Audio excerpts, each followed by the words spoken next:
said, you come against me with a sword, with the spear and javelin, but I come against you in the name of the Lord. And this gospel of the kingdom will be preached in the whole world as a testimony to all nations, and then the end will come. Matthew chapter 24 verse 14. Welcome to a moment of revival fire with Bishop Dr. Ken. May you receive your miracle. By tomorrow, may you get your answer. By tomorrow, may you get your solution. At Revival Sanctuary of Glory, Biruta Satellite, Nairobi, Kenya. God is set to bless, empower, and lift your life.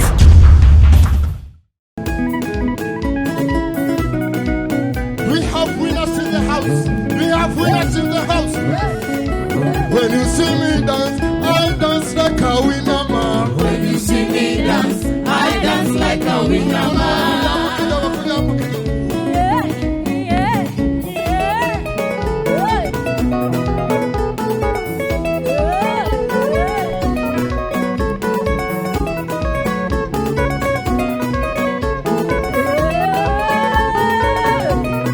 When you see me jump, I jump like a winner man. When you see me jump, I jump like a winner man. When you see me jump, I jump like a winner man. When you see me jump, I jump like a winner man. Let us jump to the King of Kings, King of Kings.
Sifa kwa Yesu, haleluya.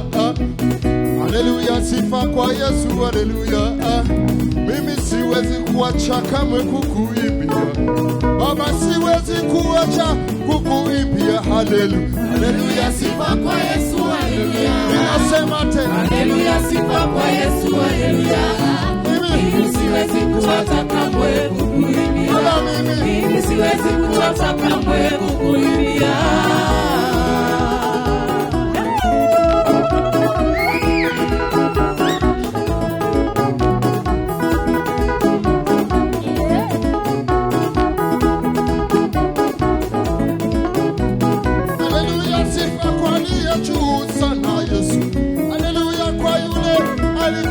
Baba, mimi siwezi kukuacha kamwe. Baba, mimi siwezi kukuacha. Haleluya. Haleluya, sifa kwa Yesu, haleluya. Haleluya, sifa kwa Yesu, haleluya. Mimi siwezi kuacha kamwe kukuimbia. Mimi siwezi kuacha kamwe kukuimbia. Haleluya, sifa kwa Yesu sana Yesu. Baba siwezi kukuacha mimi. Baba siwezi, la siwezi. Haleluya. Haleluya, sifa kwa Yesu, haleluya. Haleluya, sifa kwa Yesu, haleluya. Mimi siwezi kuacha kamwe kukuimbia. Mimi siwezi kuacha kamwe kukuimbia.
shangwe na vikeleke. Yeah. Thank you. Wow. That is powerful. Let's get prepared. Thank you, praise and worship. Thank you for the good work. May God bless you and do you go. Amen. Let's turn our Bibles for the message of the day. And the Lord God is going to bless us. Today is a unique day. It is the last Sunday of May. Hallelujah. So if this month of May has been not a great encouragement to you, don't mind. Today shall be behind you. And we are entering the month of June. And I trust that as we enter the month of June, the Lord is going to make you live the blessing. And the Lord is going to make you enjoy His goodness in your life. So I want to say that today, as we see the month of May get behind us, and we enter into the new month of June, I pray that God is going to make you to enter into your destiny and into your blessing. May the Lord God bless you. Let's turn our Bibles to the book of Luke chapter number 5. Luke chapter number 5. Let's turn our Bibles to the book of Luke chapter number 5. I want to talk something unique, something spectacular. I want to talk about something I call Jesus, the miracle worker. You know, Jesus is a miracle worker in our lives. And when you have Jesus as a miracle worker in your life, I tell you, you are in the right place. You have the best thing in your life when you have Jesus, the miracle worker in your life. So we are going to talk about Jesus, the miracle worker. And you know, in the Bible, in the New Testament, there are so many miracles that Jesus performed. If we were to analyze all the miracles, there will be too many for us to mention. But we thank God, we'll handle what we can for today, and God is going to bless us. Amen. Let's read from the book of Luke, chapter number 5. I want to begin from verse number 1. The Bible says, Luke chapter number 5, if they are at home, you can take your notebook, you can take your Bible, and you can gather your family together for the sharing of the word of God. I've been hearing from families, they tell me that we worship at home, we praise, and then we wait for the word when the time comes. May God bless you for those who have been following us. Amen. The Bible says in the book of Luke chapter number 5, I want to read a number of verses here. It's a story and it's beautiful. The Bible says one day. One day. I like this. This Luke chapter number 5 from verse number 1. One day as Jesus was studying by the lake of Gennesaret, the people were crowding around him, listening to the word of God. He saw at the water's edge 2 boats left there by the fishermen who were washing their nets. He got into one of the boats, and the one belonging to Simon, and asked him to put out a little from shore. Then he sat down and taught the people from the boat. Verse number 4. When he had finished speaking, he said to Simon, "Put out into deep water and let down the nets for a catch."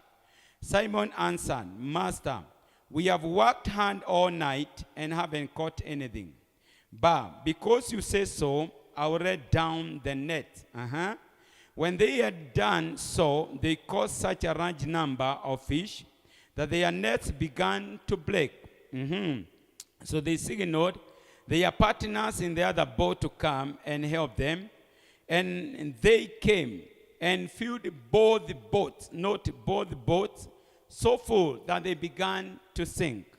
When Simon Peter saw this, he fell at Jesus' knees and said, "Go away from me, Lord, I am a sinful man." For he and his companions were astonished at the catch of fish they had taken, and so were James and John, the sons of Zebedee, Simon's partner.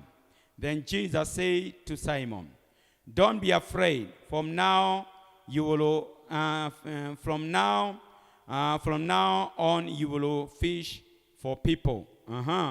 So they put their boats up on the shore and left everything and followed him. May God bless the reading of his word. I want to thank God for this scripture that we are reading here. That is talking about Jesus. Here the main character is Jesus, and together with Peter. And I want to thank God because, you know, when the word of God comes, it comes to change our lives. It comes to bring a transformation. It comes to equip us. It comes to strengthen us. No wonder the Bible says, a man shall not live by bread alone, but by every word that proceeded from the mouth of the Lord. And so, even as we look at this scripture, as we look at this word of God, we are seeing Jesus at work. We are seeing the word showing us something that Jesus did in his days here on earth. And I like the way it began. The Bible says that one day, somebody say one day. The Bible says one day. You can even wave your finger, one finger salute. Can you say one day? There at home you can say one day. So the Bible says here, one day as Jesus was studying by the lake of Gennesaret. That means this was one day that came and became a spectacular. It was a peculiar day. It was a day different from all other. I want you to see this. Peter was a fisherman. And all his life, all his days, he was fishing. And he had so many days in the Sea of Galilee or Tiberias. He was there always fishing. And this was a daily routine for him. And many times he could pull the boat aside. He could wash the net. He could do as he used to do every day. That means this was part of his life. Just as you and me, the way you have a normal routine, you have normal things that you do. You know, sometimes you wake up, you know even a program of your life, daily program. Maybe you are there as a mother, you wake up, you go to the kitchen, you wash dishes, or you prepare tea, you set the tea, you do this, and you go and shower, you go. If you're a man, you wake up, you do this, and you take breakfast, and you leave for job. So it was a routine for Peter. But I want to say, the Bible says one day. That means this day was different from all others. It was unique. It was special because he met with a special guest. I declare in your life, one day is coming. It is going to change your history. One day is coming. It's going to change your story. One day is coming. It's going to bring a miracle. You can lift your finger and shout one day. One day came and it changed the story of Peter. You know, Peter was used to the life of fishing. He was used to the life of going to the sea and to do the fishing. He was used to that life. But I want to thank God. This spectacular day, this special day, things changed in his life. It was different in his life. I pray in the name of Jesus, the things you are used to do in your life, may Jesus bring a change in your life. May Jesus do something special. Can you raise your hands, shout something special? Shout again, something special. Say again, something special. May Jesus bring something special into your life. Hallelujah. So the Bible says here, as we look from the scripture, so one day, Jesus was standing by the lake of Gennesaret with the people crowding around him and listening to the word of God. This one day, it brought a different. This day was different from all other days. It was special. I pray today, being the last day of March, may it be a day that is different in your life. Jesus is being lifted. You shall find many people there. I know me and you, we are one of the people who gather where the presence of God is. And if there is something that you need in your life, it is the presence of God. Somebody lift your hand, shout the presence of God. Shout again, the presence of God. We all need the presence of God in our life. So the Bible says, with the people crowding around him and were listening to the word of God, and they were listening to the word of God. I trust even this morning, where you are listening to the word of God. The word of God brings a change. The word of God brings a transformation. It is something we need. It is the word of God. The word of God comes with the power. Oh, the word of God is not empty. Do you know the Bible says that the word we proclaim, it is not empty. It is the power of God. Somebody lift your hand and shout the power of God. Shout again, the power of God. The word of God, it is the power of God. The word of God has power to change. I release the power of the word of God. Inua mikono upokee. I release the power of the word of God. I release the power of the word of God. Somebody say amen. The word of God has power. Somebody say amen. The word of God is not empty. The word of God has power. Somebody say amen. Ebu nuwa mkono. Unajua ukitaka kubarikiwa, enjoy the message. Ebu sema the power of the living God. Fanya na nguvu, sema the power of the word of God. Hallelujah. The power of the word of God. Look at verse number 1. I repeat again. One day as Jesus was studying by the lake of Gennesaret, with the people crowding around him and listening to the word of God. They were listening to the, you can even underline that in your Bible. They were listening to the word of God. Watu siku hizi wanasikiliza mambo mengi. And let me help you. Don't listen to every word people say. Don't listen to every word utaambiwa. Let me tell you, every word that people say, every word even your friends say, it doesn't mean that it is perfect. The only perfect word is the word of God. Hallelujah. People can even mislead you. That's why you need to listen to the word of God more than to the word of people. Hallelujah. You need to listen to the word. You need to listen to the word of God. Don't listen to every word. Don't listen to the word of people. Don't listen to every word of the media. You know, there are people who believe in the media and in every word people say more than what the word of God. I want to say the word of God is a standard of measurement. I trust you are taking note. Hallelujah. The word of God is the standard of measurement. Everything should be measured according to the word of God. Everything should be gauged according to the word of God. The way we talk, the way we conduct ourselves, the way we dress, the way we eat, the way we do things, the measurement is the word of God. Somebody say again, the word of God. Welcome to Revival Sanctuary of Glory with Bishop Dr. Ken and Mercy Ken at Riruta Satellite near Riruta Police Station. Every Sunday for Motivational Sunday services between 8 a.m. and 1 p.m. God will impact, bless, and lift your life. You are most welcome.